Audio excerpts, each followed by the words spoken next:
आज हम बात करने वाले हैं जो हमारे पास कोई भी सदिश दिया गया है उस सदिश की दिशा में इकाई सदिश कैसे निकाला जाता है उसके बारे में बात करने वाले हैं।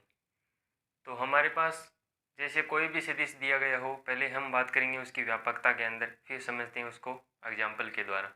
तो सबसे पहले बात करें व्यापकता के अंदर। जैसे हमारे पास कोई सदिश दिया गया है, यदि कोई सदिश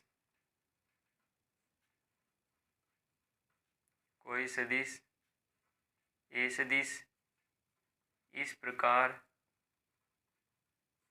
है कि ए सदिश हमें कुछ इस प्रकार है दिया गया है, एक्स आई कैप प्लस वाई जे कैप प्लस जेड के कैप, यहाँ जेड के कैप, ये हमारे पास ए सदिश दिया गया है।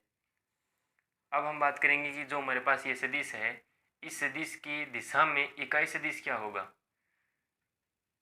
तब ए सदिश की दिशा में जो हमारे पास एकांक सदिश होगा, जिसे हम इकाई सदिश भी बोलते हैं, इकाई सदिश वो होगा हमारे पास कुछ इस प्रकार। अब एकांक सदिश को लिखते हैं कैप के द्वारा। अब एकांक सदिश की परिभाषा क्या होती है कि सदिश और नीचे आएगा सदिश का परिमाण।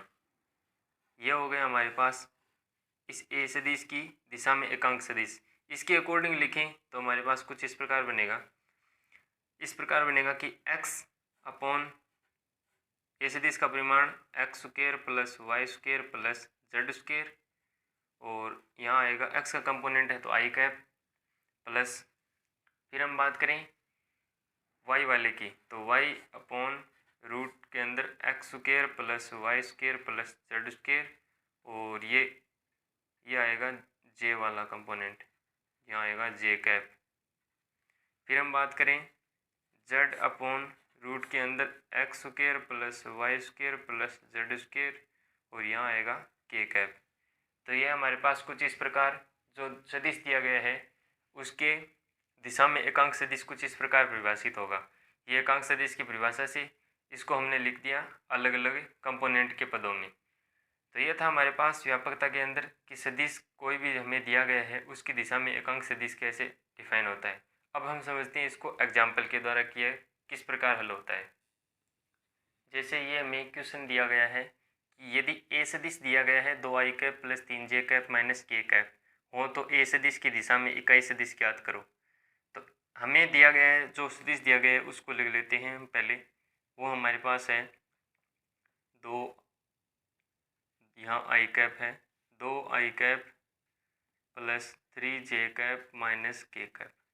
अब हम जब एकांक सदिश निकालेंगे तो हमें परिमाण की आवश्यकता होगी, तो हम परिमाण यही निकाल लेते हैं। ए सदिश का परिमाण हमारे पास है 2 का स्क्वायर आएगा, फिर 3 का स्क्वायर आएगा, फिर माइनस 1 का स्क्वायर आएगा। तो ये हमारे पास बन गया 4 प्लस 9 प्लस 1, तो 4 और 9 13, 1 14। तो ये हमारे पास आ गया ए सदिश का परिमाण।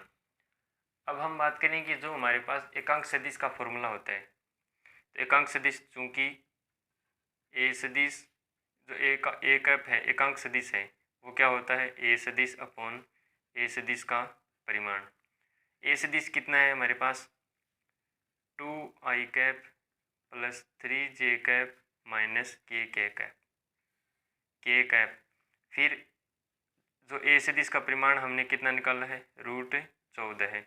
अब हम इसको अलग अलग कंपोनेंट के रूप में लिखते हैं, तो 2 अपॉन √14 आई कैप प्लस 3 अपॉन √14, और यहाँ आएगा हमारे पास j कैप माइनस 1 अपॉन √14 है k कैप। तो ये हमारे पास आ गया फाइनली a कैप,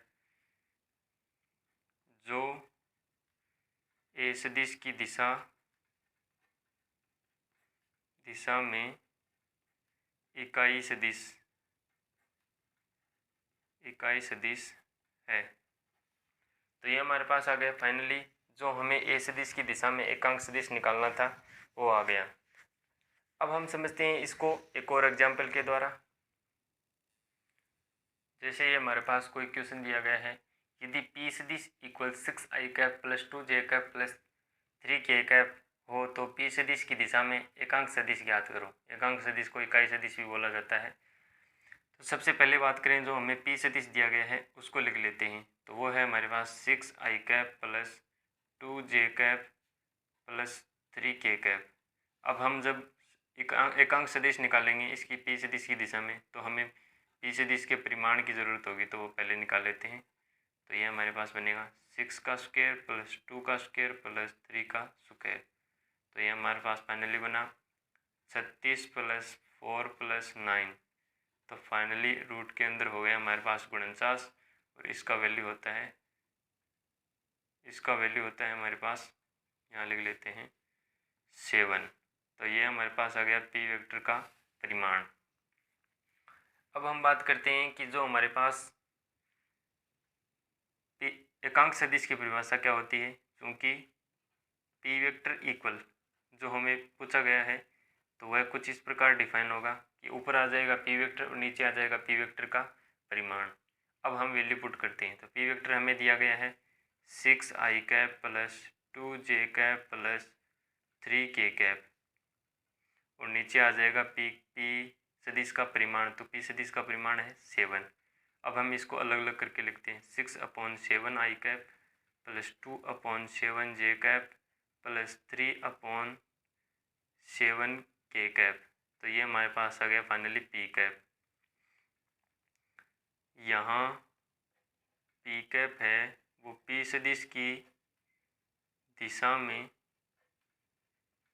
में एकांक सदिश है, जो हमें क्वेश्चन के अंदर पूछा गया था कि जो हमारे पास पी सदिश 6i cap plus 2j cap plus 3k cap है, उसकी दिशा में एकांक सदिश ज्ञात करना था। वो हमें फाइनली प्राप्त हुआ है ये। तो इस प्रकार हम किसी भी जो सदिश दिया गया है उसके दिशा में इकाई सदिश निकालने के लिए सर्वप्रथम हमें एकांक सदिश की परिभाषा याद होनी चाहिए। एकांक सदिश निकलता कैसे है, तो ए सदिश लेना है, ऊपर सदिश लेना है और नीचे सदिश का परिमाण लेना है, और फिर इसको अलग अलग कंपोनेंट के रूप में लिख देना है। तो कुछ इस प्रकार से हम किसी भी सदिश की दिशा में एकांक सदिश निकाल सकते हैं। अगर वीडियो पसंद आई हो तो लाइक शेयर सब्सक्राइब करना ना भूलें। अगले वीडियो में मिलते हैं, तब तक के लिए जय हिंद, वंदे मातरम।